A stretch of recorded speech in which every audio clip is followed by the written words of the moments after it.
I could have been changed, but I wanted to. That's right, motherfuckers. It is the least listened to podcast in all of the Marshland Empire, you salty dogs. No, I'll get there might have been, but that was early on. Actually, no, the Marshland or hashtag Who Is Hotter, those two you don't even know about. That's why no one listened to them. I am on my way to becoming, I'm assuming what was a podcast about the early days of Facebook, who is hot and who is not. It was a faux celebrity gossip podcast that I did by myself in 2013. Like faux, like I'm thinking like Neighborhood Watch with PFT and shoot, who else is on there? Nicole? I can't think of her last name. I don't know her last name. I do not listen to the show. Okay, they're good, and I like her, and the fact that I don't remember her last name is why this is the currently least listened to Marshland Empire podcast. You salty dogs! So hashtag Who Is Hotter was just me, because I didn't want to read celebrity gossip. I just would read a headline and kind of make up the story around it. How often would you accidentally get it right and then be like, oh God, I willed this into existence? No, there's zero way I could. I mean, okay. I did start saying this is before Me Too had a prevalence in like all these assholes were rightfully being ousted as predators. I did start saying like how I would say Harvey Levin, who is if Harvey Levin ever gets ousted as a predator, then it will happen, because I was saying that he was doing these kinds of things to create more buzz and kind of traumatize celebrities. He was just a monster who was also, I think... Was he a real monster? No, I don't think he's a real monster, besides the fact that he runs the TMZ. But I think he was also a TMZ 800. Wait, what is a TMZ? What does that mean? What is an 800? Is it like the Illuminati? No, it's a T800 or a T1000 from Terminator, but TMZ. Okay. Oh, okay. No, it was a dumb show. I can't believe I didn't go there immediately.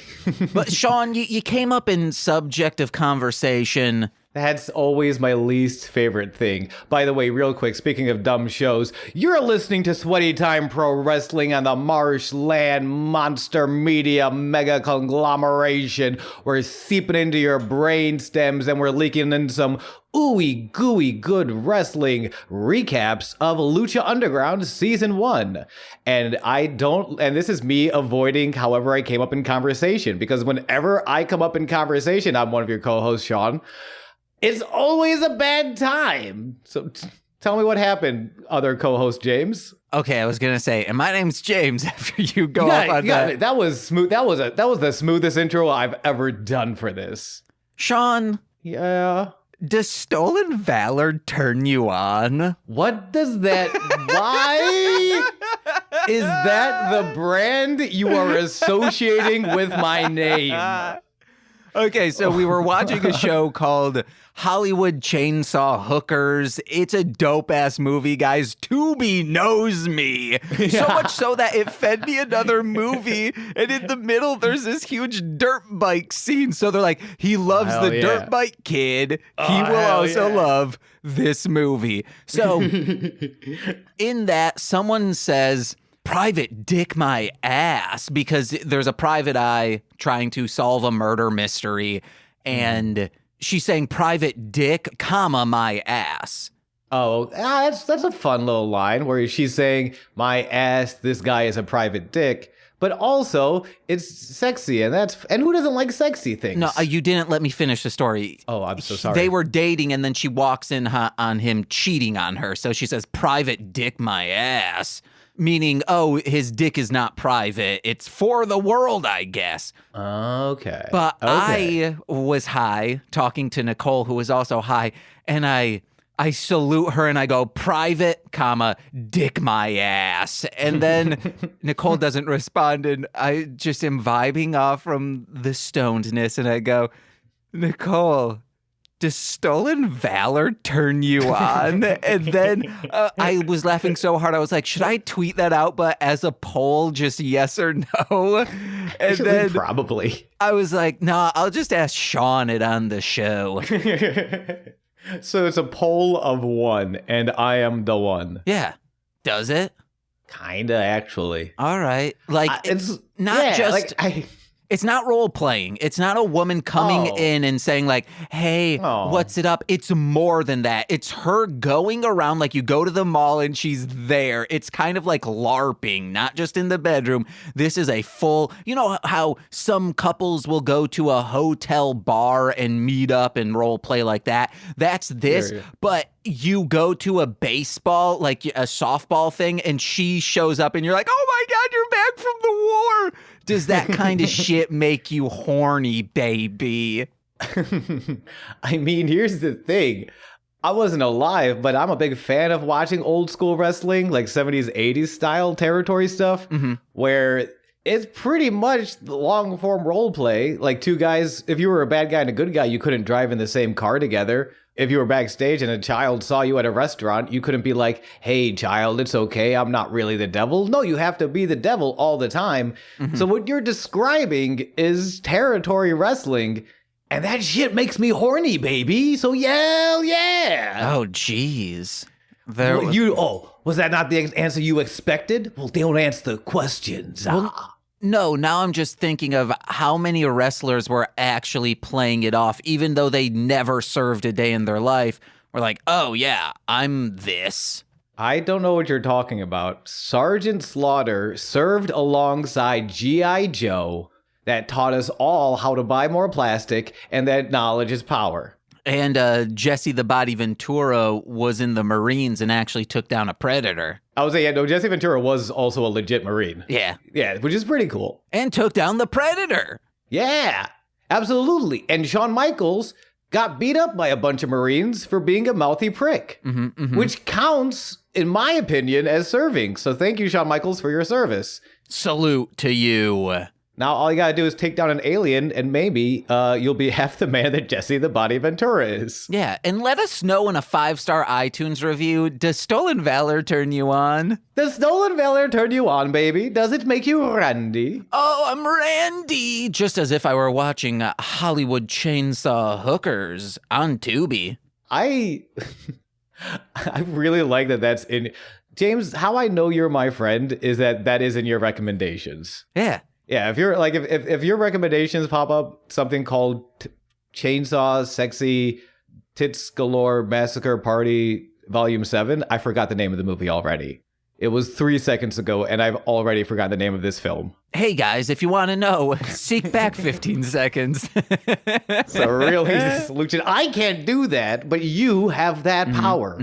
Listeners, you are more powerful than I. Well, on Thursday, I was having a rough day. I was like, I was originally going to record a song, and I said, I can't. I feel like trash. Thought I was getting COVID again. I did not. Congratulations. So I got stoned. Only way I can feel okay about myself. And I was looking on Tubi. We don't have to dig into that. The only way I can shut off my brain and actually have a day off is by getting stoned. There we go. Or else I'm going to be like, oh, well, I could make a beat, I guess. No, just have a day off. Yeah. I was looking through Tubi playing, and that movie came up, and I watched the trailer. I was like, I can't watch this by myself. Nicole, I think, would love this. And yeah, she did, baby. Hell yeah. Nicole's cool. Hey, hot take. Nicole's kind of cool. You think this is going to be just women chainsawing men? That is, oh, hell yeah. But they're doing it for a cult. Charity? What? For a second, I thought you were going to say charity, which would be a pretty cool charity. Oh, yeah. It like, hey, we're going to cut these body parts up and give them to needy people, just not through the black market, literally giving them to people. But maybe you want to play soccer, but you don't have enough teammates to build a soccer team. So we give you a bunch of chainsawed off legs, and now you got a whole soccer team, and you can finally represent Bristol. Congratulations, Bristol. The MCL coming for you, or MSL. I think that's what it is. Major Soccer League. I need to stop interrupting you. But it's this cult. Like, the gods desire sacrifices from the holiest of all weapons, the chainsaw. Hell yes! Chuck Taylor style, baby. Let's fucking go. It's good. I am so bummed. There is a recent moment in wrestling television that is the greatest thing I've ever seen on TV. And like, I've seen some pretty cool, I watched Ash Ketchum win the Pokemon League. Okay, so I've seen cool things on television. Spoilers if you're still catching up to Pokemon. But it was Orange Cassidy, who right now, all time, it's weird, like when you when you like see a new artist and all of a sudden they're your all-time favorite and you're like, this is weird, this is something, like I've been listening to music for a while and all of a sudden I discover someone and they kind of jump up really quickly. Mm-hmm. Have you ever done that? Yeah. Like that's this guy, Orange Cassidy, for me. Like me in stand-ups. I loved, Donald Glover for such a long time, but I see this hot new artist, Sean Marciniak, and I say, I gotta have him. I'm trying to have a real conversation, and you bring up that real. hack. That hack? Yeah, Donald Glover, get out of here. Yeah, Donald Glover, that one dude from Buffalo who had a kind of tight, loosed 5 minutes once. But he's in this match, and he's a smaller guy. He wrestles more in the lucha style, and also in body weight. He's facing up this big, meaty mountain man of a meat named Wardlow. And War is right in his name as well as Delo. So he's a big, meaty guy. And it's going to be a rough fight. Everyone knows it's an uphill battle. But he has his best friends on his side, which are a tag team called the Best Friends. And they're like, you know what we're going to do? We're going to cheat. That's how we're going to win. We're going to cheat. And we're really good at cheating. You watch us. And they do a real bad job of cheating. Hell yeah. To the point where Chuck Taylor, who's awesome, Chuck Taylor is fucking great, pulls out a chainsaw from under the ring and starts revving it up, going full Leatherface style. Yeah, I'm going to chainsaw this dude, and the referee's never going to notice. Unfortunately, the referee did notice. But chainsaws are the holiest weapon, and why don't we see that more in wrestling? Why is Chuck Taylor the only brave enough soul to admit to everyone, hey, chairs are dirty, kendo sticks are kendo dick. Give us more chainsaws. Give us more chainsaws, and maybe we will find peace. That's all I'm trying to say. Yeah. I agree with the cult. And you want to know where you can find peace? In a Megadeth album. But who is buying? Is that the transition you wanted? No, you can find it 6 feet underground. Whoa. Oh, baby, I wish I didn't exist. Oh, this existed? No, put me in the ground and wipe me from the memories of everyone. James, I'm glad you exist. Yeah, but how selfish of you. How selfish of you. You know what? Good point. I'm sorry. All right, guys. Today we're okay. You can just gotta keep on moving, baby. Let's just keep on moving. I can't feel good about being myself unless I'm high. I wish I didn't exist. Let's go, baby. This is the feel good podcast of the century. But I also feel pretty good when I'm watching like movies in the vein of Hollywood chainsaw hookers. Hell yeah. Well, and even on that thing, because I felt that way about, it was an interesting thing you said, and just even circling back on it before we go into the underground. It is something I think especially in this country, which has a culture of work ethic and hustle culture really like ingrained into it. But like finding times, because I've been there where it's like, I'm not working, I should be working. Yeah. And like giving ourselves permission is such an important lesson. And it's one of those things like marijuana can help. But I hope you and everyone listening finds time to forgive themselves for just being and not hustling. Because fuck, man, you ain't got to hustle all the goddamn time. You can breathe and drink water too, and that's pretty cool. Nah, man, you got to hustle hard. That's what rap music has told me.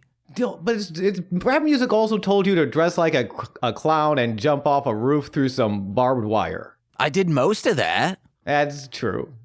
Dressed like a clown, jumped off a roof, not into barbed wire. Oh, that's how I know you're not dedicated to your craft. Uh-huh. What a juffaho. Real juffaho over here. Guys, you gotta hustle. I want to be one of those rappers who the other people in the scene are like, yeah, his music isn't that good, but I gotta respect his hustle. No, you don't. Just have them be better at rapping, you fucking idiots. Expect more in your community. True, and I agree.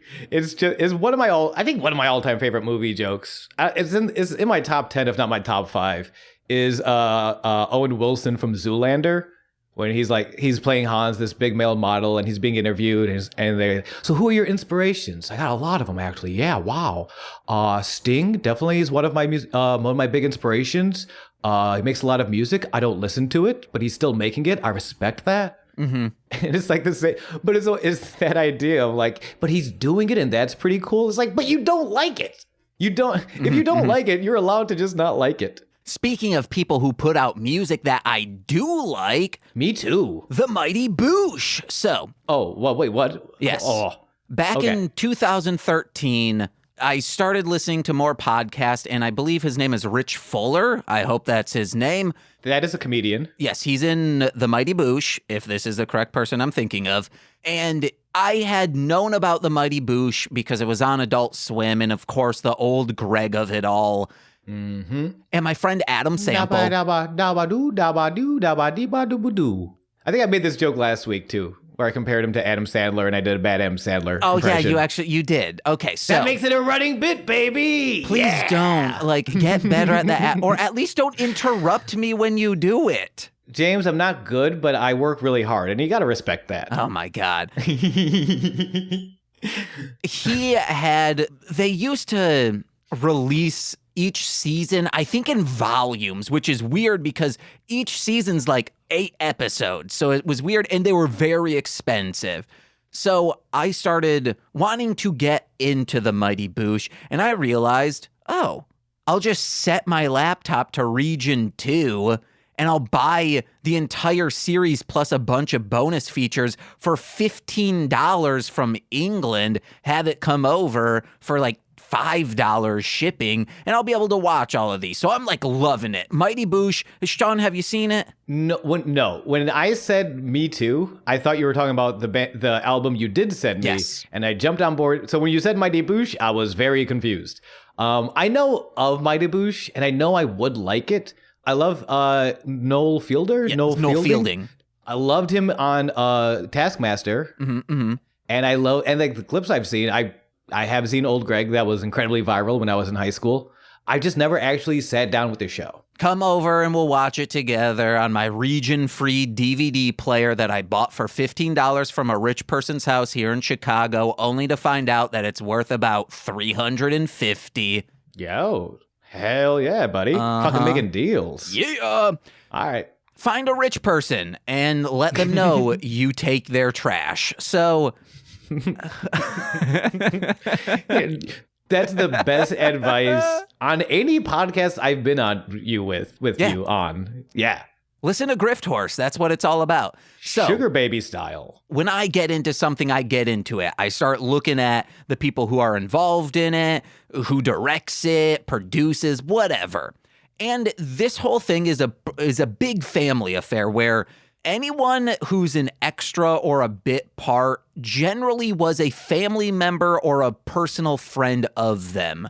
So there are these 2 women who always show up as goth girls, and they're always pined after for no reason, because they're cool, but neither Howard or Noel are goth in this show. They just want these goth girls. And I look at them and I'm like, oh, one of them's dating Noel, and they're in this band called Robots in Disguise. Which is an amazing band. I can't believe I've not heard of them until you sent me that link. Mm-hmm. So today we are discussing We're in the Music Biz. This is their 3rd album, and it's just a fucking knockout hit. It is electro clash, electro punk. That's how it's described. It's produced by Chris Corner, and it was released February 4th, 2008. You probably don't know about this, Sean, because one, it of course is a indie release, you would say, and an indie release in 2008 overseas. So it's not like, unless you're on MySpace, you're probably not going to get wise to this, or if you're watching that one guy, the Mighty Boosh. I think 2008 was about the time I finally started dipping more into indie. Like, definitely by 2006, where like I was a big classic rock kid in middle school. Then I finally started digging into punk. I mean, at the time I was listening to a lot of like classic punk, but that's a lot of precursor to indie. Like that's gonna be a big open door to get me into indie. But I don't think I really started dipping. And even now it's like, I hate that it took me, I think 2 years ago to be like, hey, Slater Kenny's a really good band. Have you guys heard of them? And everyone was like, yeah, like 10 years ago. Where have you been? You got to listen to Bikini Kill. Yeah, have you ever heard of Bikini Kill? They're pretty good. Like, yeah, like in 88 maybe. They're still great. But like, I always feel, I think that's one of the weird things about indie, but it's also exciting is that you come in late to a lot of these bands, but that just means they have a big ass discography you get to like really just kind of swim in and have a good time with, which is almost like waiting for the entire series of WandaVision to drop so you can binge watch it. Oh yeah. That's what feels like getting into certain, like that's kind of what I'm excited about now. Finding Robots in Disguise now.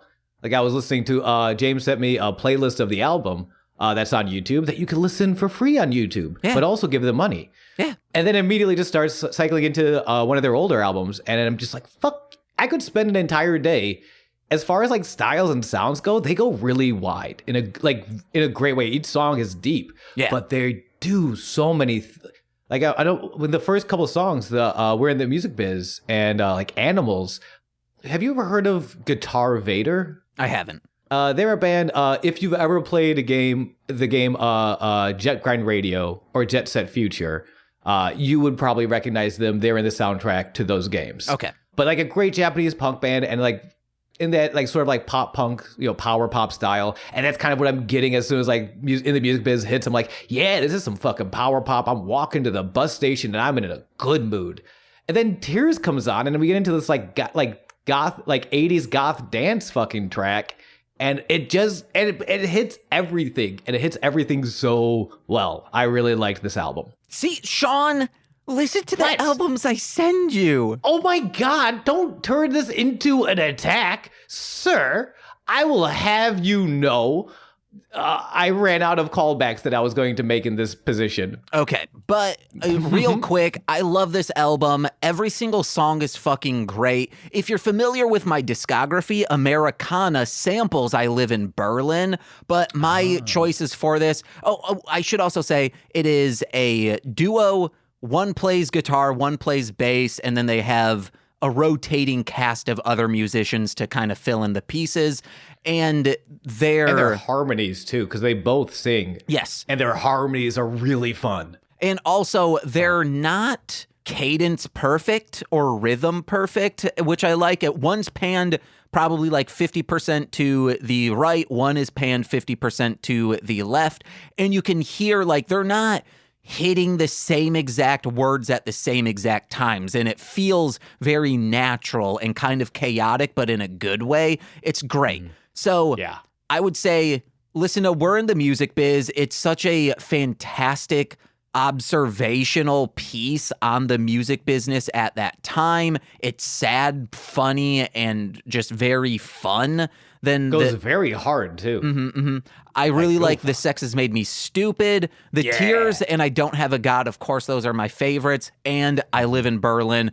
Any of those songs, start out with those. You're going to have a great time. Or the album's 33 minutes. Just let it play. Honestly, yeah. Because it starts with We're in the Music Biz. And as far as like side one, track ones, that's an all-timer. That's a really strong, like, welcome to the album, bitch. We're going to have a good time or die. And I'm like, you know what? Instead of dying, I choose to have a good time because it's really, I was like, I Live in Berlin, you mentioned. I definitely was going to say The Tears, but Animals also absolutely got me there. Can't Stop Getting Wasted. Like every track on this kind of hit for me. Yeah. Like this is, Also, I'm hits for you, I bet. Yes, agreed. Yeah, guys. So this is two people, one longtime fan, one brand new. Check out the album. Please. And check out Lucha Underground. Season 1, Episode 10, Motherfucking Law of the Jungle. My lighting got really weird. How does it look? I can still see you, but it looks kind of scary. Because I'm living in the law of the jungle with my brand new Lucha Underground champion, Prince Puma. Meow, meow. I lick myself and then I drink some milk like a bad mother trucker. I got them bare necessities. Sean could see me like prep the dance I was about to do, which was just kind of like Marilyn Monroe mixed with like an old gay. Like that's the only way I could describe this. Yeah, in the words of James Adomian, a friend of Dorothy. Yeah. Dorothy. Actually, no, yeah, it's like if the Cowardly Lion did a fusion dance with Marilyn Monroe. That's a really this. I don't know if he's underground, but shouts out to that James Adomian album. Oh yeah, it's really good. Yeah, listen to James Adomian, but first listen to this podcast where we just. Also, the reason that it broke me wasn't just the dance; it was the way you started it. It could have gone anywhere, and for it to then hit. Because I saw it in your face, I can't. It looked like you discovered bare necessities as you were forming the syllable "buh." Oh no, I knew I was going to do bare necessities, just not sure how I was going to do it. That's why you're the best, my dude. Salute. You got that. Ooh. Salute. Thank you for your service, Private Dick in my ass. Thank you for your stolen valor, Private Dick in my ass. It's Private Dick my ass. The N is not in there. Thank you for your stolen valor, Private Dick my ass. But episode 10, Law of the Jungle. I had fun with this episode. Like, thoughts up top before we get into it. Mwah, chef's kiss. This show is making me realize that it is not big men that I don't enjoy in wrestling. It is big men who don't know how to wrestle, who are also fighting a big man who don't know how to wrestle. Yes, and agreed. There is this weekend. There was a champion. I won't get deep into names because I don't know him and I don't like to belittle anyone from applying their craft. But there is a major name who just won a major championship who is majorly a big guy who does not know how to wrestle. Mm-hmm. And it's like real heartbreaking to see that because, and we'll get into it, one of the all-timers of big guys who wrestle really good is in this episode. Mm-hmm, mm-hmm. And it's like, yeah, I'm excited. I have not seen a lot of Lucha Underground since he debuted, so I'm excited to see more from this guy. I will also say, not just big men who don't know how to wrestle, big men who aren't open to like uplift other people or to like go out of their little comfort zones in that sense, because this we're talking about Cage and also Mill from previous weeks. They're up in this like high flying action, and they seem like the newer King Kong, where like shit's going crazy, but they're also going crazy in their own way. Yeah, especially Cage, who at this point is a pretty long-term vet. Like Mill's still green. Mill's still learning a little bit of stuff, but he's open. Like I can't say I've not shared a locker room with him, but he seems to be, and from like accounts I can tell, he's still working at MLW. Seems to be a guy who's willing to learn and to grow with people and to like put the show before himself just for being a big guy.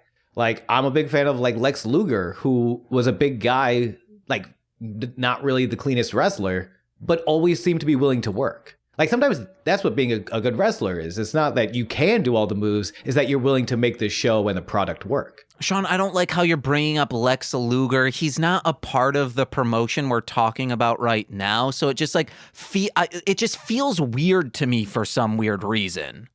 Why can't I bring up Lex Luger now? I'm commenting on stuff you've said in the past of like, I don't know why they're bringing up people from the big leagues. Oh, well, okay. Specifically, that's comparing your own smaller product Don't act like you just shot that out. It was not a good, fuck you. Nobody also would catch that reference because nobody listens to these podcasts, I've been told. Well, the same 5 people listen every single week, so they're listening. Well, you know what? To those same 5 people, fuck you. Welcome to the villain of the Marshland Media Empire, the old goosey boy. I'm gonna slap you all in the mouth and I'm gonna steal bananas from your fruit bowls in the kitchen, you salty dogs.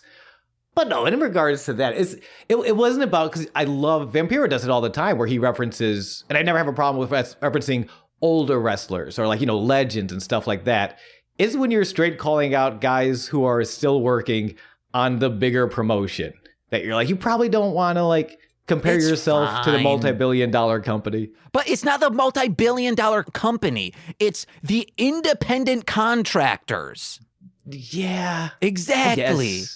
What do you mean exactly? What the fuck is me? What is this aggressive okay, so I attitude? guess you're bowing down to McMahon and his family of nepotism. What the fuck are you talking about with your words Mr. right now? Billionaire, I just want to see what you look like in the nudity. Is this revenge for Coming Mountain style? I feel like this is a direct revenge shot for ruining an episode of Mostly Speaking Sentai with a lot of mountain style. And I'm not going to apologize for it, baby. I'm only going to love you. I would have loved Mega Mountain style, Of Three course you would. Ninja style. Yeah, because you're a big fan of Dave America or whatever his name was. Or I thought it was Dave Wolf or something. Maybe, no, it was Dragon, I think. It was something. Oh, yeah, Dave Dragon. Dave Dragon or Dave the Wolf Dragon or Dave the Dragon Wolf. I think it's just Dave Dragon. Dave so Dragon, stupid. Yeah.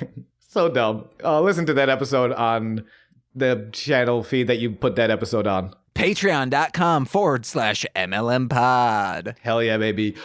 But to circle on back on big guy, what does it mean? What does it mean to be a big guy who can wrestle? Because even for me, big guy is not my style, my preferred style, but I appreciate something good when it's done well regardless. And that's why even someone there is a difference, I think, between Brian Cage and Mil Muertes, where Brian Cage can do a lot, Mil not so much, but he's willing to make the show work. Mm-hmm. And that to me, even before being gifted athletically or gifted on the microphone, that's the number one, a good wrestler to me, is to make your match and the overall show look good. Yeah, improv, Yeah.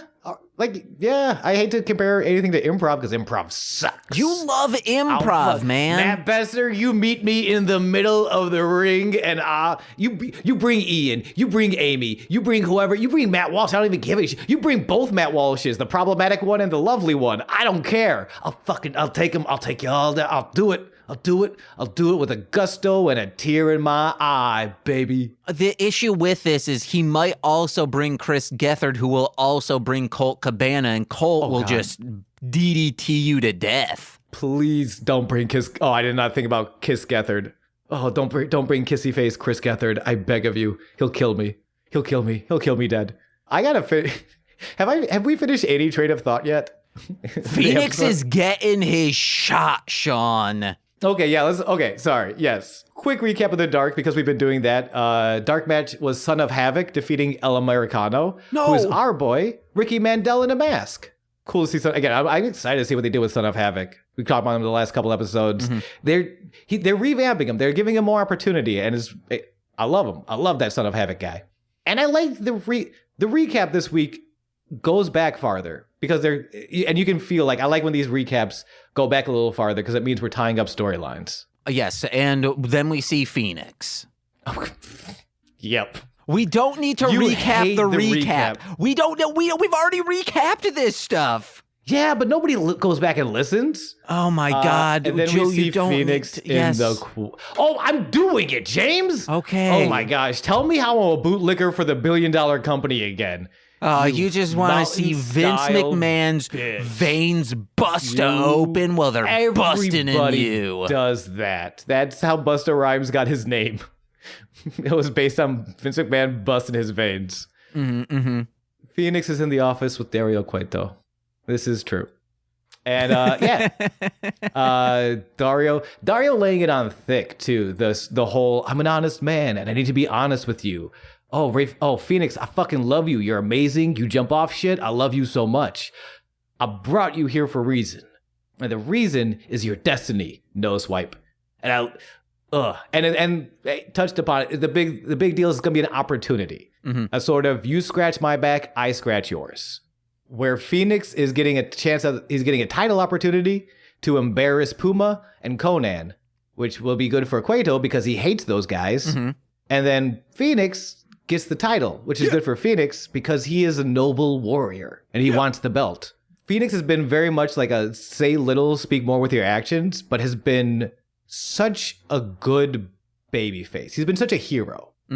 Where like he's always fighting for the noble cause. He doesn't mind fighting up. He's always seems to be punching up. And even when he sees through this, he sees that Dario is not a trustworthy narrator. He has some faulty information, but he wants that title. There is a Twitter movement, and I enjoy very much, that compares Phenix, who is wrestling on AEW right now. They compare him to a kitty cat a lot. And I wanted to bring this up in this segment. James, do you see any of this kitty catness inside as an owner of two lovely cats yourself? Well, I was going to already comment on this. He does a lot of weird, like, hand acting, and his hand acting is kind of cat-like, especially when it's like he's petting his own feathers, like a cat would, like, lick their own paws. He should be Prince Puma. That's how he leaves the room. That's how he exits, is by petting his own face. Like, he's licking his paws and then cleaning his whiskers. Is that why people compare him to a cat? I think there's a lot of reasons people compare this man to a cat. Okay. Because he's adorable, and because he jumps off a lot of crazy shit and then just walks off like no one noticed. But a very sweet cat. You know how they were like real bastard cats, and then they were very just like sweetie beatie cats? Yeah, Henry 2 years ago compared to Henry now. Yeah, Phenix is like Henry now. Or actually, I would say Henry in 2 years. Henry in 2 years. Phenix is the final evolution of where Henry will be. Fingers crossed. Yeah. This is a great segment that I get. I love when characters are real clearly defined. And I thought this did a real good job of defining Cueto is a manipulator, and he will try and sway you. But Phenix is almost to the point of naivete, because he does see through Cueto, but he doesn't like Penta would take this opportunity, no questions asked. He would destroy Puma, because I think Cueto even says, "I want you to destroy Puma even at the expense of yourself." Penta would say that and be like, "Fuck yeah, I will kill this man for you. Yeah. Give me more money, please." And I don't blame him. Everyone needs to make their bag. But Phenix being like that, "No, I'll take the title, but I'm just gonna pet myself, get this bowl of milk, and be on my way." But then it flashes to the announcer's desk, and I had this comment. Okay, real quick, there is one last scene in that office. What's up? Right before we go to the announcer's desk, we see the mysterious leather woman again. Oh. She's hanging outside the window, being a real cheeky peeper, listening to the whole conversation. That I did not notice. She must have been shrouded in my blue blockers. Yeah, they did it. It was a real quick sort of like hey, don't forget I exist and I'm doing something. Okay. This show is 0 producers, all executives. There is not a single just producer, this person. It's all executive producers and co-executive producers. And there are so many for a 40-minute wrestling show. A 40-minute wrestling show that's dealing with a lot of... I have to actually look up the producers because it's not like this is just a completely original wrestling show. This draws so heavily from AAA. So I wonder... It would be the same as Power Rangers. The executive producers are also the Toei executive producers because they technically did the Super Sentai stuff, so they need to be credited as such. I think I would have to actually research that to see, like, because I'm assuming Mark Berman is still an executive producer. Like the Americans who are producing, as well as the AAA guys who are bringing their talent over. I would guess. I'd have to actually look that up. That makes sense. All the sense in the world. But we find out that we're getting Blue Demon Jr. versus Chavo Guerrero Jr.? How about we throw in a Pentagon Jr.? So it's Junior versus Junior versus Junior versus another Junior, but a JR. Get freaking JR in there, wrestling it up with these three. I'm pretty sure he just got released from WWE. He does not have a contract right now. Let JR wrestle Pentagon Jr. I gotta find the tweet. I was looking at Ricky Mandel to see what's he up to. I believe it's Ricky Mandel.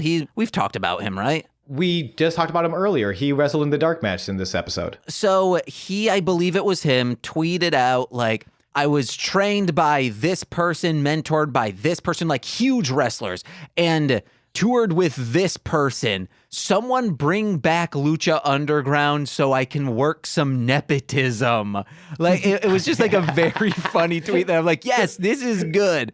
I gotta follow Ricky Mandel's Twitter. We need to start branching out to wrestlers, no matter how small, no matter how indie, whatever. We need to get them on this show because, like, let's make this a bigger community. I'm trying. I reached out to Puff, who is a dope wrestler in Buffalo. He did not respond. Oh, damn. But I reached out and absolutely, I would love wrestlers in general because they would know more about this world. They might run into these people. Mm-hmm. And that would be very cool. If any of our 5 listeners knows someone who's wrestled at all, that'd be great. What we should do is hit people guy and ask what ref he knows, and then we'll get that ref on. Hell yeah.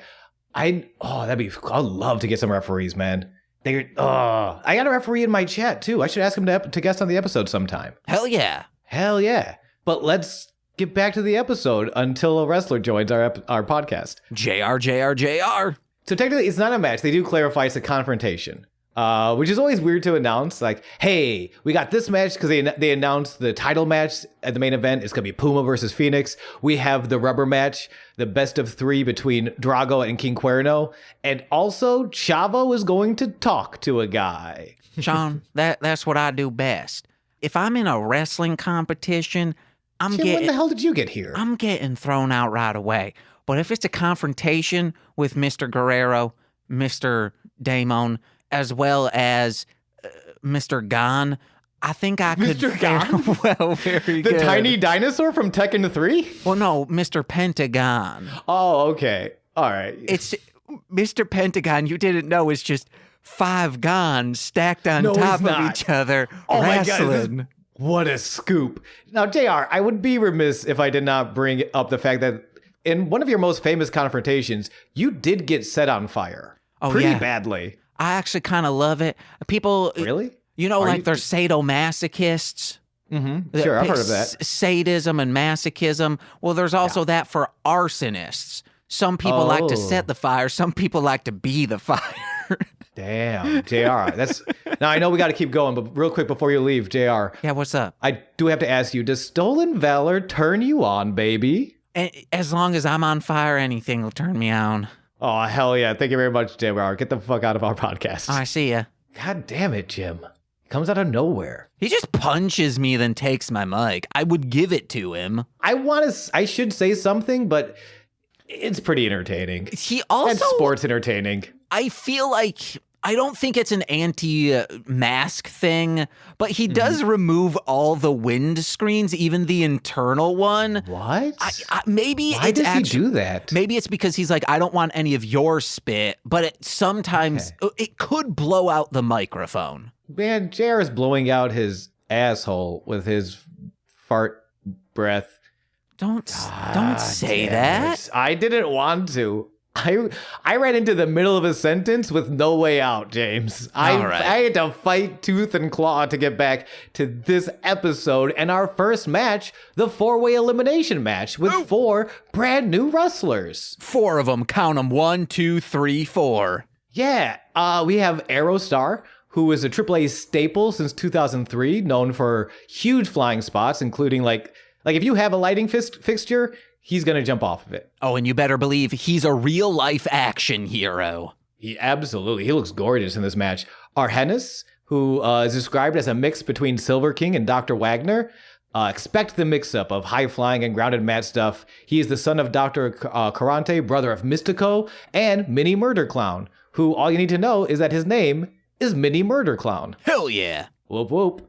And then we get to my guy. I fucking love Angelico, baby. I love him. I'm sorry. Angelico is my guy. He's dressed as though he is a BMX stunt bike rider in a rave, and he's trained with the legendary Negro Navarro, specializing in llave, or key hold style wrestling, which is known for flowing hold to hold. Like it's a lot of submissions, but as opposed to like MMA stuff, it's a lot more. Like the idea is that I never release you. I never let you go. I go from headlock to armbar to like 1,000 other things in the middle. A great example, if you're listening near a Google device, Negro Navarro versus Zack Sabre Jr. is a beautiful, beautiful match, beautiful exhibition of llave style wrestling. I'll do it for them, Sean. Oh, will you? Yeah. Hey, Google, show me some titties. That's not what I said. And the fourth man, Brian Cage. Fresno's own Cage. From the 559. Can I tell you? So it was introduced in that order, and I really got excited for Angelico. And as soon as they said, and fourth, Cage, I audibly went, oh, fuck. Because you knew he was going to win? I did claim no such thing.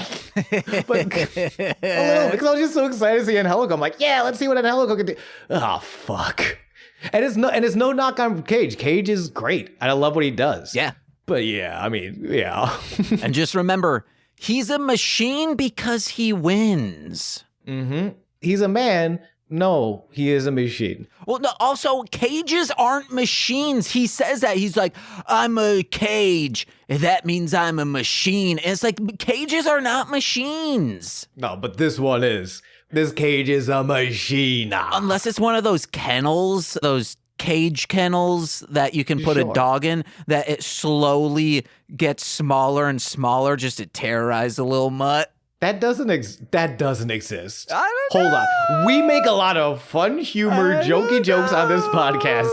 I cannot live in a world where I believe that there is a Star Wars trash compactor for your shitty mutts. Yeah. No. Or good mutts, just to kind of, it's to Why would you do it to a good dog? To make sure they're put in their place and they don't become a bad dog. Lay down, dog. Bad dog. I didn't want to say that. Sometimes I'll go, lay down, goose, bad goose. And then there was I have to lay down because I have been a bad goose.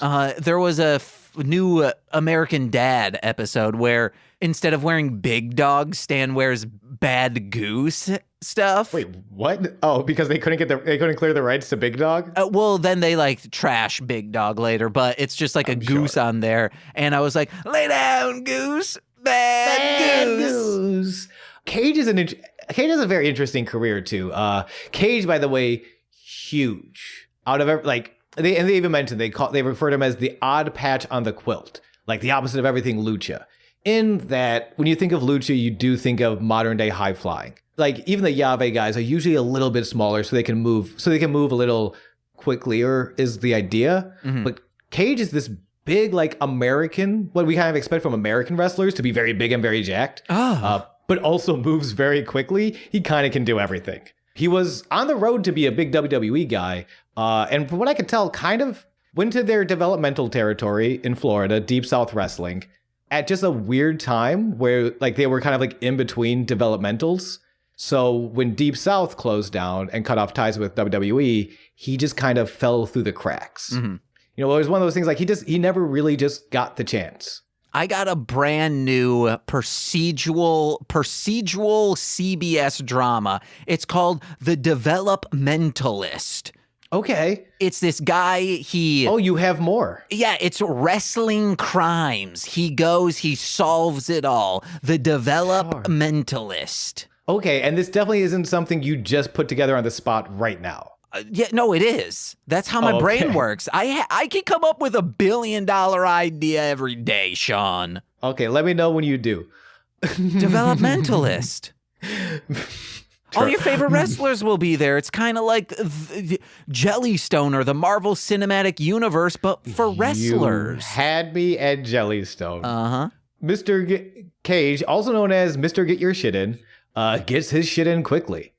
Immediately, the match turns from 3 on... Why are you James Bond posing right now and expecting me to carry on this podcast? I'm so easily distracted.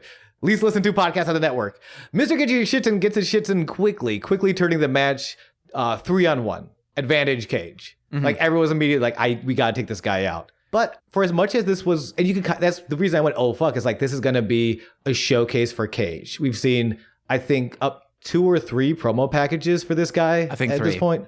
It's been 3? Yeah. So, like, it's very, like, and the wrestling brain in me and, like, watching WWE for as long as I have, this would be what's known as a squash match, where one guy gets 0 things in, the other guy just really, like, usually under a minute, just kills them. Yeah. But this wasn't that. I was, like, pleasantly surprised. I think Lucha Underground, at least so far, has been doing a great job to subvert wrestling expectations, and a big one is we haven't seen any squash matches. We have seen some short matches, but it's like everyone gets their moves in, and then someone just gets like an insane run of moves in and wins in like 2 minutes. Yeah, I'd say the closest we get is maybe like Ricky Mandel versus Mil Muertes. Oh yeah. But part of that is also to protect Mil, who is newer and needs, you know, we don't want to put a brand new guy in there for like a 15-minute match. You know, we want to give him. But that was so nice to see, to like be able to clock, like, this is a guy who can make other people look good. He's been wrestling long enough that he can go for a little bit. And like I think all these guys, I know Angelico sticks around. I think these guys stick around so they all get a chance to shine. I've never seen the 619. You're familiar with the Rey Mysterio? He kind of like, I've never seen anyone hit a 619 over the top rope until I watched Aerostar do it in this match. Mm-hmm. Not to say it's never been done, but I just saw that. I had to like rewind it. Like, did he go over the top? What's he? How? Gravity. It was shocking. I loved it. Oh, and he went over, baby. Hey yo, the below? Oh my gosh! And speaking of going over, and Helico's dive to the outside. That was all great. Yeah. Do you remember this? I just remember so many people doing it. Because they're like one person does it, another person does it, then the like last one, it just kept escalating. Yes, the reason I want to point out Angelico's is A, I love him, and B, the way he goes corner to corner, everyone's on the outside. He runs from one corner, leaps, and clears the entire turnbuckle. He doesn't jump over the ropes. He jumps over the entire corner turnbuckle, clears it like a fucking swan god, and just stands there in all of his glorious bird dance style fucking... Oh, I love this man. He drips coolness. Yeah, and I'll quote Vampiro right now by saying, these 4 individuals are evolutionizing as they go. That's not you meant revolutionizing. Absolutely. No, he meant evolutionizing. And if you're not down with that, I got 2 words for you. Evolutionizing. I got a number for you, and it's 2. He's gonna shit in your duffel bag. Oh, hell yeah. Take a big stinky dump right where I keep my socks. Oh, not where I keep my socks. He's all over the place. You'd have to shit everywhere. This man's been in the business for how long? I'm sure he has a very controlled stream of poop. Okay. If he had to let that shit spray like an AK, he can let that butthole spray like an AK. Why don't I write more lyrics? I'd rather it spray like when you open up some ketchup and it like blasts out a little bit. That's how I want it to spray. Because you're really into a bloody stool. So you like to see that red. No, I just want that splatter pattern.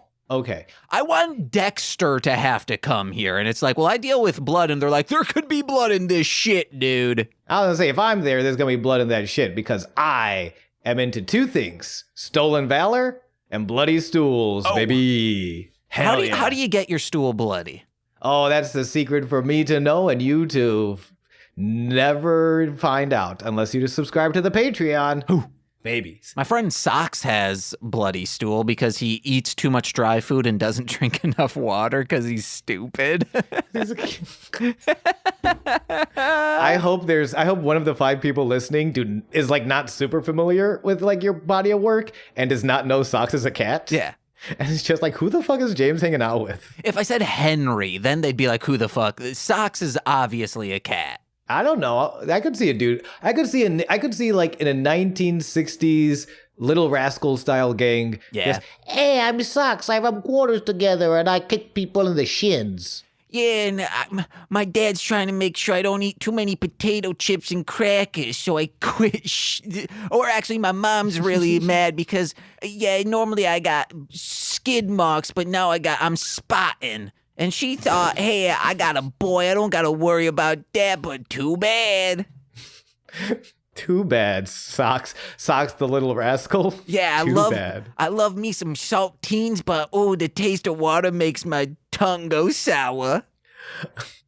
I'm trying to think, because I want to at least point out a move from everybody, because everybody really did get some great stuff in. We talked about the Arrow 619, the Angelico dive spot, and our Hennis with the, quote, toe in the brown eye. He just kicked a man in the butthole. Yeah, there was a move, I forgot who did it, but they described it just as a running jump kick, but it was to the turnbuckle, and it was so fast, it looked like it was a real kick, and it was brutal. There's a good chance it was.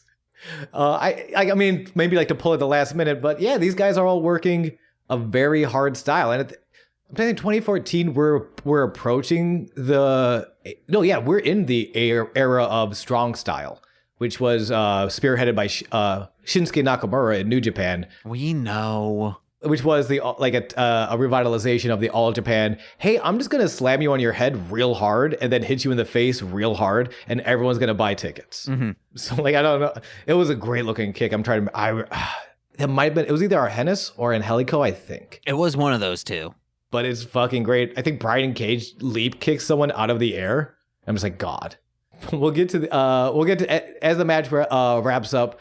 Cage pump handle, sit out gourd buster to eliminate Arhennis. He's the first to go. I put a lot of words together, but it all looked fucking great. Mm-hmm. Then Arrow goes for another tilt-a-whirl sort of head scissors. Cage throws him off, power bombs him, holds on, power bombs him into Angelico, then lariats to eliminate Aerostar. Then finally we get, and at this point it sounds like the crowd is chanting Cage, but they're actually chanting Angelico.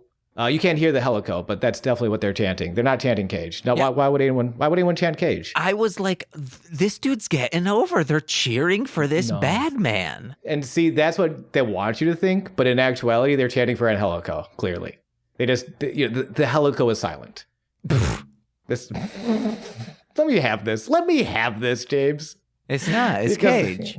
Angelico's about to kick. Angelico starts fighting back, gets some kicks in, but runs into the rolling clothesline for the final elimination at 6 minutes and 1 second. Good. Cage forever. Are you a big Cage fan? Like, out of these four guys, really? Only because I'm comparing Cage to Mill, and I know you're a big Mill guy. No, I love the African man in this whole scenario. Angelico? Yeah, just when they said from South Africa, I was like, well, it's going to be a white man, obviously. Yeah, and I was like, yeah, it is. Yeah. But he's great. And he's, I don't know, I just like Angelico, man. Been with AAA since, he's been with Mexico since 2009. I think he joined AAA in like 2012. I liked everyone in this match. There was no one that stood out. That's fair. Everyone was amazing in this match. And I guess that's, if you were to critique, because there is purpose to having a squash match sometimes, maybe not in an hour-long show, but like it does help people stand out. Yeah. I think Cage getting all 3 pinfalls helped him. Oh yeah. But like, yeah, everyone's doing all sorts of stuff. Unfortunately, we don't really get to see any Llave from Angelico, which makes sense. If there are 4 men fighting and running around the ring, it would be weird to like then 2 men lie down in the middle of it so I can break your arm. Like, there's just too much going on at all times to really start doing like submission-y stuff. Oh yeah, I was like, Sean, I have no idea what you're talking about, but now I remember what you said when we started this match. Hell yeah. And if you're listening at home and you don't know what I'm talking about, rewind this podcast till I make sense. And then the post-match, Brian Cage gets a microphone, says, Lucha Underground, they call me Cage. Because I'm not a man, I'm a machine. Also, if you start rewinding and all of a sudden we're talking about the great Malenko, you went a little too far. Or not far enough. Cut to commercial, we come back, everyone is booing. But James, why is everyone booing so much? There's so many boos. Because of course he's out there sitting down on a chair just like shit should be doing. Who is this? Who is sitting in a chair? Chavo Guerrero Jr. This son of a bitch! No, he is not! I cannot believe Chavo would sit in a chair in his Affliction t-shirt and his bandana. But he is. Yeah, he is. And something I posted in the recap that we didn't get to. I like that they kind of covered it. Chavo sucks, and they cover. That's why Dario brought in Mil Muertes, because Chavo failed. Mm-hmm. So James, you kind of need to appreciate Chavo, because if it wasn't for Chavo, you wouldn't have Mil. I mean, that would be like saying, like, yeah, Nixon's pretty cool because I'm. Yeah, Nixon's pretty cool. Nixon's pretty cool. Because did he replace John F. Kennedy? No. Who replaced John F. Kennedy? LBJ. Okay, LBJ, that would be like me saying, yeah, I love LBJ so much, so I guess I gotta respect Lee Harvey Oswald. Wait, okay. Yes. I also just love that you're like the one LBJ fan. Like, you know what? I think LBJ was a pretty cool guy. I'd stencil that guy in all my skateboards. Lee Harvey Oswald is he's the one charged with killing JFK, right? Yeah, but we all know who it really was. Say it with us now. The Chavo Deep State. Guerrero Jr. Okay. Yes, the Deep State. Man, guys, Jordan Kepler did a special on all the conspiracy theories, and he's going like one at a time, and it started with the JFK Jr. is still alive, and I feel so bad for people who buy into all of this bullshit. Yeah. I remember when conspiracies were fun and kind of silly. I missed that. Or some that could like actually have some merit and weren't seeded in disgusting stuff. Yeah. And that's the end. Honestly, a lot of that's our naivete, because it kind of always was deep-seated in disgusting stuff. Like aliens. Aliens, yeah. But ghosts. Even aliens and ghosts, a lot of those times get linked back to lizard people, and that's a long-running thing. Yeah. And that is just a very gross stuff. Fuck off with that nonsense. But aliens on their own, I'm totally fine with, because clearly there has to be life out there. Yeah, David Bowie, baby. Chavo Guerrero is in the ring with his Affliction t-shirt, 2 chairs set up. Everyone fucking hates this guy. He starts off talking with his microphone. 2 months ago, I made a mistake. I ruined the friendship between me and Blue Demon Jr. and our families, and I want to apologize. He just wants to apologize. James, this man just wants to apologize. And hey, this is what being a man truly is. Seeing the wrong that you've caused and righting them respectfully. While wearing an Affliction t-shirt, I agree. So he calls out Blue Demon Jr., who answers the call. There are 2 chairs in the ring with 2 men and a whole lot of feelings. So Blue Demon comes out. He's wearing his nice shirt and his nice shoes. They sit down. Chavo immediately puts his hands on Damon's knee, like way too soon. And I don't know if you noticed it. I was listening with headphones on. The women instantly get horny for this. Chavo's giving something for mommy. Yo, because he clocks that Damon is not comfortable with this, and then he lets it linger. He lingers his hand on the man who he tried to kill's knee. It's what Chavo is a menace. I wrote down, women are horny when Chavo caresses the knee of BDJR like a man should, because he's like, hey, I'm going to apologize like a man. And this is what we do. We make women horny. Yeah, if you're a man and you're not making women horny, I don't like this joke anymore. But like, if you're reaching out for that apology, that's too soon. You build up to the hand on the knee. If you know you ruined your relationship with this man and his entire family. The entire country of Mexico wants you dead. You do not open up with the hand on the knee. You need to build up to that, chavo. Yeah, you first start petting his face like your Phenix style. Hell yeah. Then you offer him the saucer of milk, and then you ask him to destroy Prince Puma, even if it means the destruction of your own body. Then you start working out the knots in his shoulders. Mm-hmm. And then a mysterious woman in leather watches from the shadows. Mm-hmm. You start rubbing his pecs. Then you get to his knee. Then you start working up that knee till the women are on the edge of their seat because they're about to slip off. I'm too horny. Let's keep going. Puts the hand on the knee, kind of start taking it off. Says, I'm sorry. I didn't expose you for the fraud you are by ripping off that mask from your face. He's not apologizing at all, James. No, he's planning a sneaky attack with some brass knuckles he had in the pocket the whole time. Whoa, what a stinker. Couldn't believe it. I trusted this man. I bought 7 Affliction t-shirts when this segment began. I gotta throw them all out. I can't trust anymore. And I bought a bunch of cherry action figures of his from WWE days. Yeah, burn them all. This man cannot be trusted. Thankfully, Blue Demon Jr., the second he touches his knee too soon, he knows. He knows this Chavo Guerrero is a no good Nick up to no goodness. And the second Chavo puts on those little brass knuckles, Blue Demon Jr. gets himself a steel chair and lines up the shot. And he takes it. Big old bonk to the skull. Big old bonk to the back. Chavo has to powder out in shame and bruises. As Blue Demon Jr., finally with revenge in his teeth, can taste the sweet, sweet taste of people booing Chavo Guerrero, that son of a bitch. Mm-hmm. They kind of hinted that this is the end. This is kind of the end of their program. How do you feel about that? I don't know what you mean by that. Like this is kind of they hinted. I don't know if this is true or not. This is the conclusion of this story. Oh, that would be stupid. Yeah. Like they need to do a proper match and see who wins. Yeah, or something.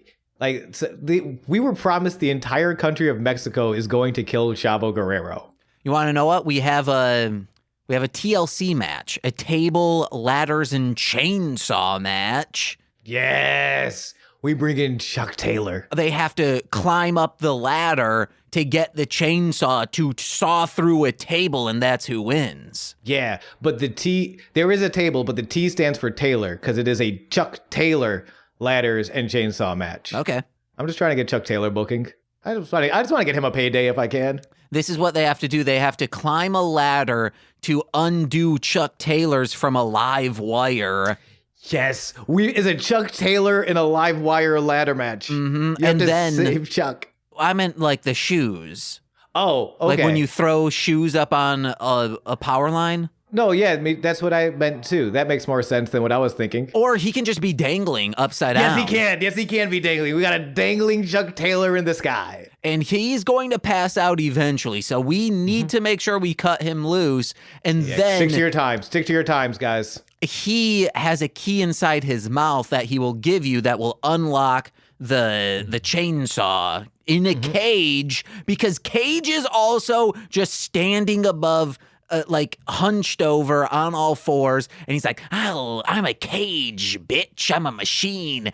And then you go over to him, you give him the key, and that key is to unlock him, his heart, because he's a machine. And once you unlock that, but he wants to learn to love. Yeah, what happens is you just jam a key into where his heart actually is, and it kind of puts him in some sort of arrest, and then you're able to get the chainsaw. And the winner of the match is also, of course, the Keyblade bearer. And you get to travel around the world with Mickey and Donald and see shirtless Mickey. And that's pretty cool. I think 20th Century Fox owns Texas Chainsaw Massacre, I believe, possibly. And if the case, then Disney owns that, so you could make a Texas Chainsaw Massacre world in Kingdom Hearts, and a chainsaw Keyblade would be bad as fuck. Or they might do a hook Keyblade. That would be that'd be really cool. Man, listen, I know this is a comedy podcast. Sometimes, James, you just have the best idea in the world, and I just have to say thank you. Thank you for allowing me to be here for it. Would you say $1 billion idea? Absolutely not. The next match is going on. 1 win apiece. King Cuerno versus Drago in their third match together. A rivalry to determine who is the hunter and who is the hunted. James, are you the hunter or are you the hunted? I'm neither. I just wait for people to settle their differences. Yeah, that's true. I'm a vegetarian, mostly. So, like in Fortnite, I just wait for all the other people to kill themselves. I see that one person, they've been shot a few times. There's only one person left, and they're like, I'm going to run over and get all this gear. Well, I just go, pop, pop, pop, you're dead. Scavenger style. I respect that. Vultures look fucking cool as hell, man. They got long necks, and they got scary wings. Uh-huh. Cuerno, I have Cuerno stares at a deer intently. It is hot. Also, I have 3 revelations from this match. The first, leaving that deer head on the ring as it is just a tragedy waiting to happen. Because just think if someone like misses or slips and they fall on that. That's, if it doesn't kill you, it's going to maim you. That's one of them. 2, Cuerno takes off his shirt, and on his back, on the shoulder blade, it looks like he has a Kirby 64 tattoo dedicated to the villain of Kirby 64. Wait, the eyeball? Yeah, the eyeball when it flaps its wing and has little horns. Look at his back sometime. Santos Escobar, come on our podcast and tell us if you have a Kirby 64 villain tattoo, please, and thank you. And the third and final thing is, can I buy a Drago mask? Because there was a child in the crowd with one. I mean, I don't know if they're still in production because I don't know if he's still working. I think I looked this up and he's like, I think he's kind of retired. So I'm sure they like are on eBay because they definitely sold them for tapings. Like, I don't know if he brought that from home. I'm assuming he bought that at the arena. Let's check. This is a exciting match. Probably the longest rivalry right now outside of maybe Puma and Cueto are Drago and Cuerno. Literally, like at this point, they've screwed each other out of titles. They can't really exist in this company as long as the other is still there, which is I love those stories. Everything should kind of start from the titles. This is a competition, you know. This is a sport, so like things kind of like should begin and should somehow tie back to like I want to be the best. But I love these little detours, these sort of side quests of like I want the belt. But I can't live if you're here because you won't let me. You just won't let me live. We have to clear this. We have to clear this air. We have to figure out who is the better wrestler, who is the hunter, and who is the hunted. So it's a fun little story. I'm real excited for it. Match does not go very long. Drago starts off immediately with the rapid slaps. Cuerno is like, hold on, slow down. And I love that little storytelling in their styles. For Drago to win, he starts at 100 miles per hour and then he gets to 200. For Cuerno to win, he needs to slow down Drago. He needs to pick him apart piece by piece and chew on his little bone skis until he's got the sharp teeth that goes, Wah. Eventually, Cuerno gets dumped to the outside, pulls out the table. I'm like, let's fucking go. Drago kind of escapes the table spot to hit a corkscrew tope. And immediately I'm just like, who's going to hit this table? Who's going to hit the table? They got a table set up, but no one's gone through it yet. Who's going to hit this table? Cuerno grabs a chair. I didn't hear when this was a no disqualification match, but okay, whatever. Yeah. Cuerno misses his chair shot, gets set up on the table. Drago runs up the stairs to the top of the office. Ooh. Big nasty splash in the middle of the sky from the roof of the office through the table on the outside. Unfortunately, it's a double count out. It's a murder-suicide. It's murder, death, kill all day. In their hatred for each other, they did not realize they were being counted out. Mm-hmm. Like, which a nice little bit of story I enjoy. It feels like, yes, they are extending this rivalry, but also like, yeah, you can't just put these two in a regular one-on-one match with rules and like conventions. There's too much hate. Yeah. You have to elevate it. It needs to be some sort of blood feud ender. You know, a hardcore match, a cage match or something. I think to keep this going, if it's like a best 2 out of 3, I feel like the next match they should do, they have to somehow make it so they team up, so they're on a tag team together and they win that match. And then like the final one is like, hey, we have mutual respect for each other now. Let's just, both of us, no matter what, one of us is going to win, but there's no animosity. I would love that angle. I would love that because I love King Cuerno. Unfortunately, I do think he is a big bag of dicks. So I don't think I don't get that King Cuerno has I think that's like a fault of his character. Okay. Is that he cannot find respect in his he doesn't see an opponent, he sees prey. Okay. Well, hey, if they were to team up together, then he could, hey, animosity aside, hunt aside, I will hunt this person who I have to. I would love that. I would love that. And I would love that as a character arc to see King Cuerno learn respect. That would be very cool. Yeah. And Drago, because Drago seems kind of like a lone wolf right now. For him to get a friend, that's sweet as hell. We're either going to get that or these two are about to kill each other in like a hardcore match. Yeah. Sean, I don't know if you stay home for Christmas, if for any reason you get an email saying, hey, would you be interested in doing extra work? It's on December 25th. You will be getting paid double plus time. You should, because then you can go over to eBay and for $50 to $80, you can own yourself a Drago mask.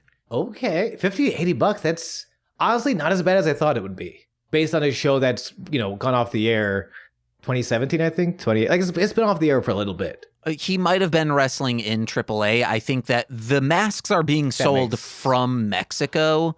Oh, okay. Wow, for 50, 80 bucks? Damn. Yeah. That's about what I expect from merch, though. And that is after shipping. Maybe instead of staying in Chicago and working, we just go down to Mexico for Christmas. We get down to that Arena de Lucha, and we go watch some fucking dragons fly, and we buy some rubber masks, and then we get our tongue out, and we go blah, blah, blah, blah, blah. I gotta learn Spanish again. I would too. I would love to. Just so I could travel more to... I just want to watch AAA, like, in Spanish. That, and I really, really want to watch all these lucha movies because they are all so right up my alley of bonkers and awesome. Vampiro is the Orson Welles of 90s wrestling movies, and I won't hear any different. We get a little promo package of Phenix. Legends say a phoenix is a bird who cannot die. When he falls, he rises again. When he is weakened, it only makes him stronger. So Phenix has the same rules as a Saiyan from Dragon Ball Z. Yeah, baby. Yeah, baby. Big flex, big flex. And that's cut with footage of just... I love that Phenix's show has not been on the air for very long, but there's enough footage of Phenix just being dope that they really don't have to cut too much else other stuff. There is this weird other footage of like Phenix by a bonfire near a dock, like in Vampire the Masquerade. And he's just fighting a bunch of rando, sketchy, shirtless dudes. Fan theory, possibly in the cult of the Phoenix, because the way they describe Phoenix here, he's presented superhumanly. I don't know how much of it is a metaphor and how much of it is no. This is a Phoenix. He probably died a couple times and he's been brought back to life through the power of Lucha. But yes, it's a nice little package. I enjoyed it. It's just like Phenix himself, a nice little package, mon frere. I will never pause to let you speak again. Then say the match. It's the guy and Prince Puma. They battle it out. Who wins? Who is it? And now we're done. Do you enjoy doing this podcast with me? Yeah. Okay. Just checking. We're coming at the ashes. Phenix versus Puma for the Lucha Underground Championship. Phenix with the nice purple and gold gear. I fucking love this. We got a nice little outfit going on in Minnesota Viking style. Chef's kiss. And Puma touching hands on the way to the ring like President Bartlett from the West Wing, a politician I can trust. Man, I've said before, I like Batman, but I'm a Superman guy. I love just a really good guy trying their best. So just Prince Puma being like, I am the inaugural champion. I'm a young guy, but I'm just really grateful for this opportunity. You know, like there is room for edginess. There's also room for just, I'm just a good guy trying. And I love that. As well. And I love Puma doing that. Like, it's one thing to be like gifted athletically. It's another thing to also understand like your character and to like inhabit that. And like the fact that they can find 2 guys to do that is beautiful. Bell rings and Puma offers the hand. Phenix accepts. They shake hands, honor style. We are abiding by the code of honor. These are gonna be. This is just 2 good guys fighting to see who's better. You know, none of that Dario Cueto, destroy him for me, join my dark side. Violence. No. Yeah, there's gonna be violence, but violence in the name of love and lucha. And these are the 2 guys to have this style of match, which is like they're amazing. It's amazing that you have a company with both Phenix and formerly and futurely known as Ricochet, Prince Puma, to have both of these guys in your company, having this good guy versus good guy. I feel like this might have been shot the same day as Aztec Warfare, because like these guys are like you can kind of tell these guys are a little blown up at the start of the match. Not in the way blown up means you're kind of gassed out, like you're out of breath. Mm-hmm. Not in a terrible way, just in a way of we've seen these guys wrestle before. I don't know if you got that. I got that they looked like they might have been going. They hit their third gear a little early because they looked tired. If they did this in the same day, that's terrible management. That's studio wrestling though too. Because you could do like 3 a day. Let's say you have 18 thingamadoos a season. Hey, you could parse that out 3 a day and get done really quickly. But I wouldn't agree with that just because this is our big ass event and one of our contenders was in it for so long. Both of them were. Maybe it was just me and I was looking for something that wasn't there. But yeah, because I've seen Phenix wrestle a bunch more since then with AEW as he was bouncing around the indies before AEW got picked up TNA. This was a little looser than, and again, it's like a looser Phenix is still tighter than 90% of the humans on Earth, you know? Like it's still an amazing match. I'd still recommend it. But I'm curious if these guys, because that's part of like why you kind of opt into doing a studio wrestling show, because it is cheaper to kind of like rent out and do a bunch of episodes in a single day and kind of like parse it out. Yeah. There was one, I think it's Prince Puma. He jumps off the top rope. And this is why I don't think they're on their ball right now. This is my defense of that. Jumps out and like tackles in mid-flight into Phenix, or it could have been vice versa. And how he does it is in like this crouched ball, because if he was not like it was so restrained and so accurate because the concrete stairs were inches away from them. And they stopped right where it needed to stop. And I was like, hell yeah, this is so good. It is. That's why I was saying, when I bring this up, it's not to take away from these two at all, because like they really are just that good. Like it's insane how clean and quickly they move. The match very quickly becomes speed versus speed, and maybe they were just playing. Again, it's so minute, but because playing into getting to that third, fourth gear, because a lot of the match is fumes. We are running on fumes. We are so evenly matched in both style and technique and talent that we just all of a sudden we're just running up a brick wall, and the only thing that's keeping us going is the fighting spirit. And it might have been they might have just tricked me real good. Like I might just, or not even tricked me. They sold me exactly what they were trying to sell me. Where I was like, these guys are giving it their all and they have nothing left but their heart and their soul, and that's that good shit. Well, if they tricked you, they should kiss you, because those are the rules. And that is the rules. And I want to kiss from both of these men. But the only wrestler who's ever going to trick you is Jon Moxley. Wait, why is Jon Moxley going to trick me? Because the Kiss of Jon Moxley match. Oh, that is true. That is very true. He's tricking everyone, just begging to be kissed. I want to kiss that man. I would kiss the entire Blackpool Combat Club. Especially William Regal. I might have misheard, but one of the announcers, they say when someone gets kicked real hard in the back from behind as they're sitting down, is it called victim cake? I think it's called the victim kick. Oh, okay. It sounded like victim cake, and I was like, that's a real weird thing to call a move. I believe it'd be called the victim kick. Maybe it was cake. I don't know. I got that Buffalo accent, so all my A's turn into ah. So mine go that to doesn't actually yeah. explain what happened. Yeah. Yes. But yeah, it's even on the victim kick, it's always all the spots are like 1-for-1. Like when they open up, it's just how can I hit this guy? Mm-hmm. Then the second Puma lands the first drop kick, Phenix immediately retaliates. Puma dives to the outside, Phenix dives to the outside. Like it's never clear. There's never a clear advantage. It's always I get a little bit in, this guy gets a little bit in, this guy gets a little bit in, I get a little bit in, and it's seeing again. These are the two guys to have this style of a story of there is no clear. It's just we're just running our heads into the wall until something sticks, and it's fucking beautiful. It's like playing Pong, and it's just no one moved their Pong pieces, and it's just in a straight line. But also, the room is filling up with smoke because the building is on fire.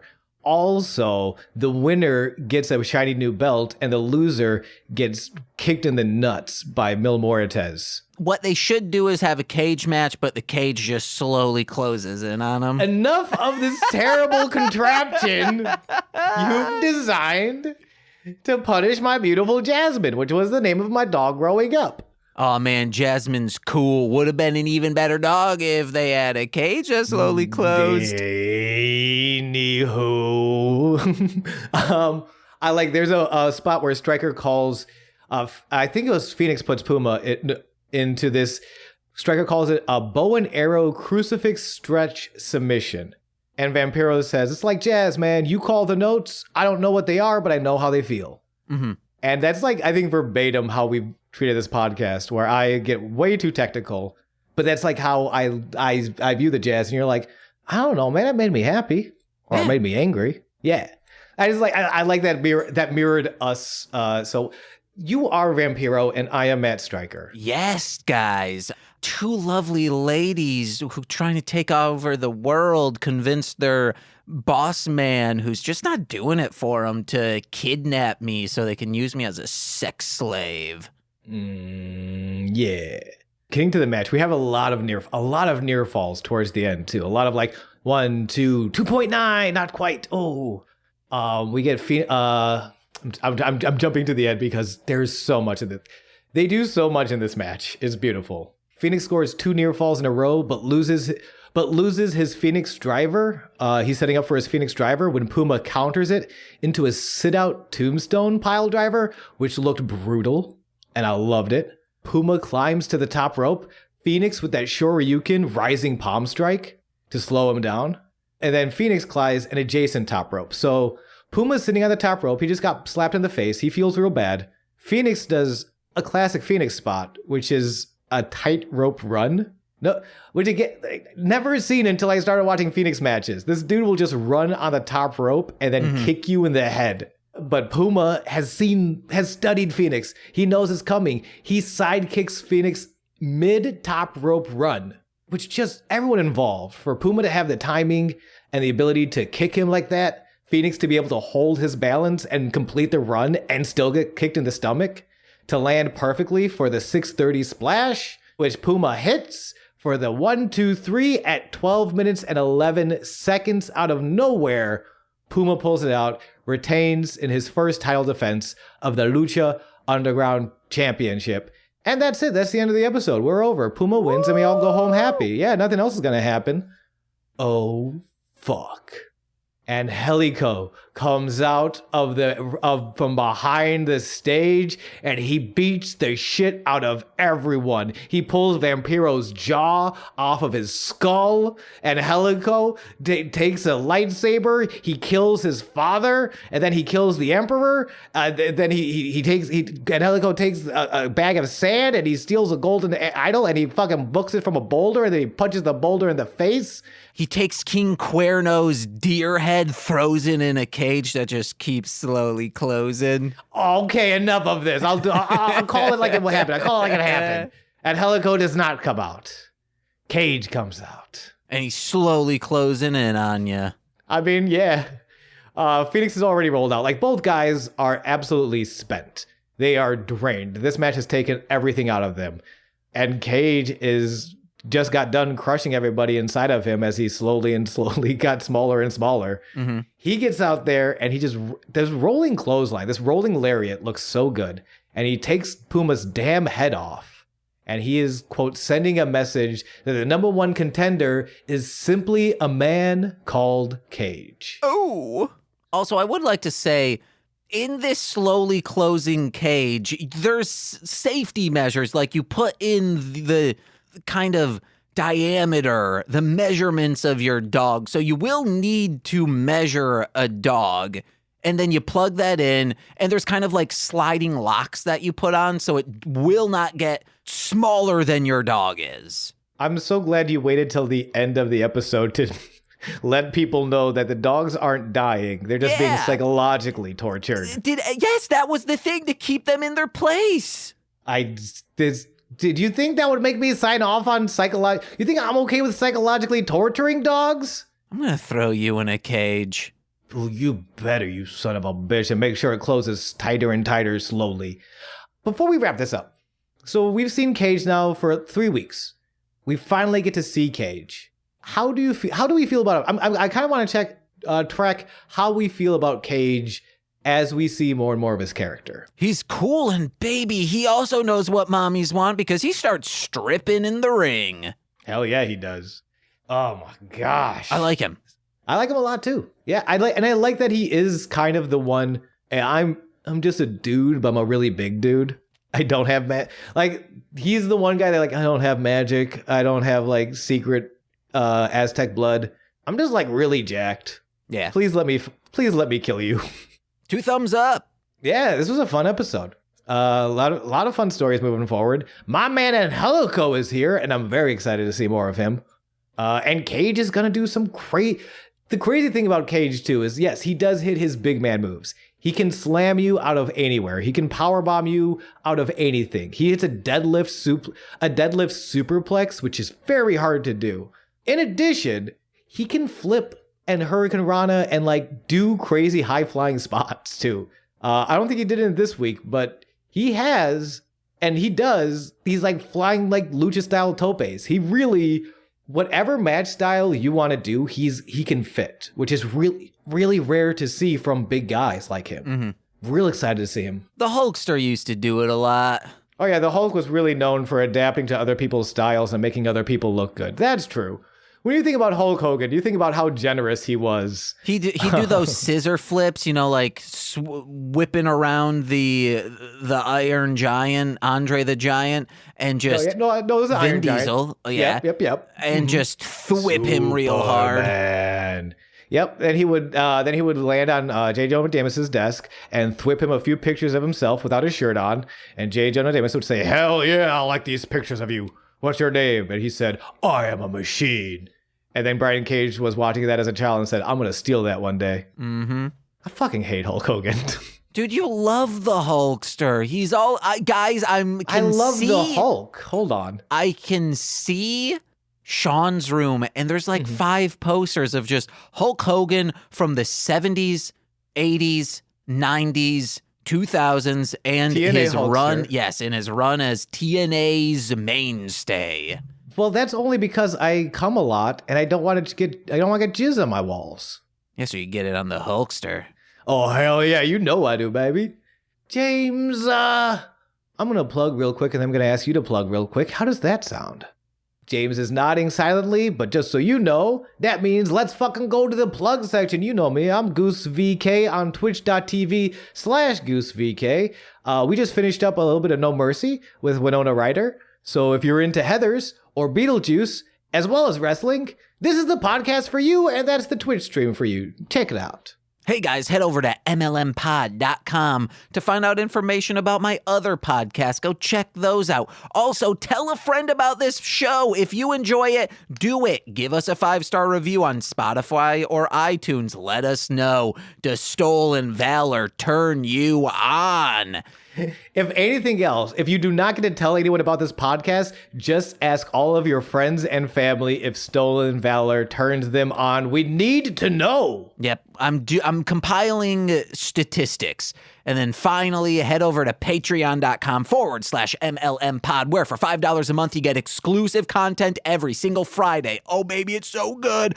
Or for $10 a month, you get all of that exclusive content, but you also get monthly exclusive content in the form currently straight to Patreon. We're doing another Talking About Beyblade. Joe's coming over for Bladesgiving, and we're going to be discussing the first Beyblade movie. It's going to be good. And right when you watch it, oh, baby, that Miramax logo comes up. Wait, what? Yeah, Miramax put it out here in the United States. Oh, no. And it's probably going to say, like, executive produced by these monsters. Fuck.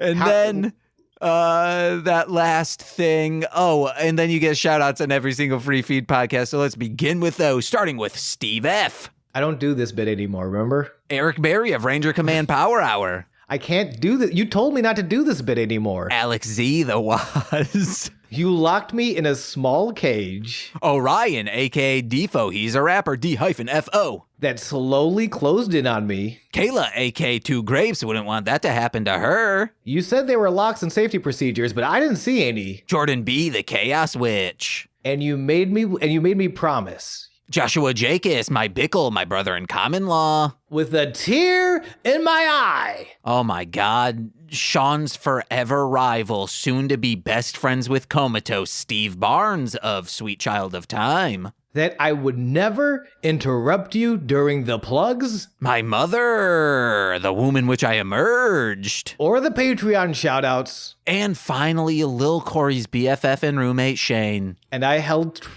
true to that promise. And I've been James. And fuck Psycho Gorman. See you guys. Bye. Bye. Oh, he's getting put back in that cage. Oh, you motherfucker.